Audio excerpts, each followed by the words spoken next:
नमस्कार दोस्तों, स्वागत है आपका डी के गुरुजी स्टडी पॉइंट में। आज की शॉर्ट एंड की डिक्टेशन की स्पीड होगी 80 वर्ड प्रति मिनट। डिक्टेशन स्टार्ट होगी 5 सेकंड बाद।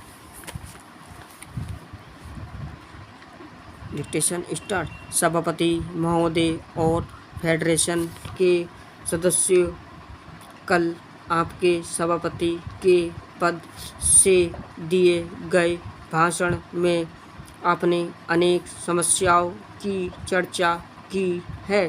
आपने विदेशों की घटनाओं और घरेलू समस्याओं का उल्लेख किया है, विशेषकर जिनका इस देश के वाणिज्य, व्यापार और उद्योग पर प्रभाव पड़ता है। मुझे खेद है, मैं इस भाषण को सुनने के लिए उपस्थित न था, लेकिन मैंने उसे पढ़ा और उससे लाभ उठाने की कोशिश की। आप मुझसे यह आशा न करेंगे कि मैं उन सभी विषयों पर जो आपने उठाए हैं कुछ कहूँ, क्योंकि वह एक जटिल कहानी हो जाएगी। लेकिन आपकी आज्ञा से अपनी समस्याओं के कुछ मोटे पहलुओं के विषय में मैं कुछ कहना चाहूँगा। पैराग्राफ। सबसे पहले जो कुछ मैंने हिंदुस्तानी में कहा है उसे दोहरा लूँ।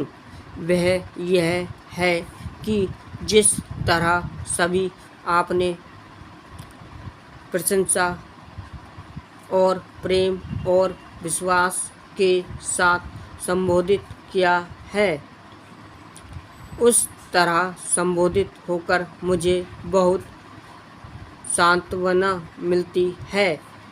फिर भी मेरा विचार है कि मैं जब भी आज जैसी सभाओं में आता हूँ तो मुझे और मेरी सरकार को इस तरह समझा जाता है जैसे कि हम न्यायालय के समक्ष उपस्थित किए गए कैदी हों। हमारे सब दोष और भूले, त्रुटियां और कमियां हमारे सामने तीखे ढंग से रखी जाती हैं। रखी ही नहीं जाती, बल्कि कभी कभी यह संकेत भी किया जाता है कि यद्यपि हम ऐसी अवस्था में पहुंच गए हैं जहां हमारा सुधार हो ही नहीं सकता, फिर भी एक कर्तव्य का पालन किया जा रहा है। ऐसा आज जैसी सभाओं में ही नहीं होता, बल्कि संसद भवन में भी यही होता है। हमारे सहयोगी तक ऐसा करते हैं। विरोधियों की मैं नहीं कहता, मैं आलोचना का तो स्वागत करता हूँ, और हमारी विशेषकर मेरी त्रुटियाँ जो आप बताते हैं, इस सब का स्वागत करता हूँ।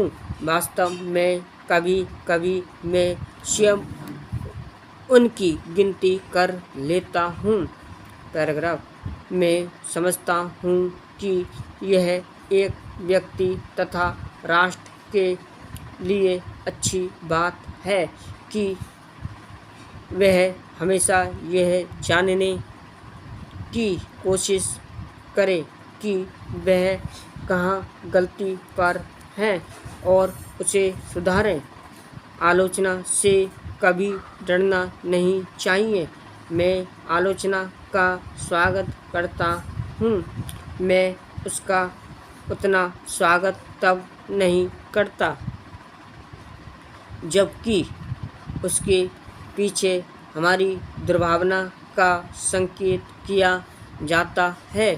स्वभावतः इसे कोई भी पसंद नहीं करेगा। Full stop. अगर आपको डिक्टेशन पसंद आई हो तो सब्सक्राइब और लाइक करिए। धन्यवाद।